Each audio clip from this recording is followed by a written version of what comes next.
محبوب دا چې چاله مخې الله پاک ټول کائنات پیدا کړای، چاله مخې الله کریم ټول نبیان پیدا کړو، دا مځکې اسمانونه،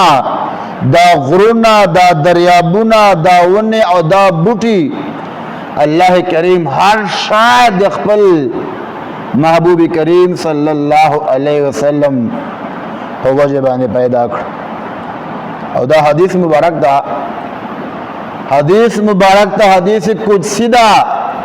نبی علیہ السلام فرمائش اللہ فرمائل چې اے د ما محبوبا که ما ته چیرې نه پیدا کولې، ما به د مځکې نه وې پیدا کړې،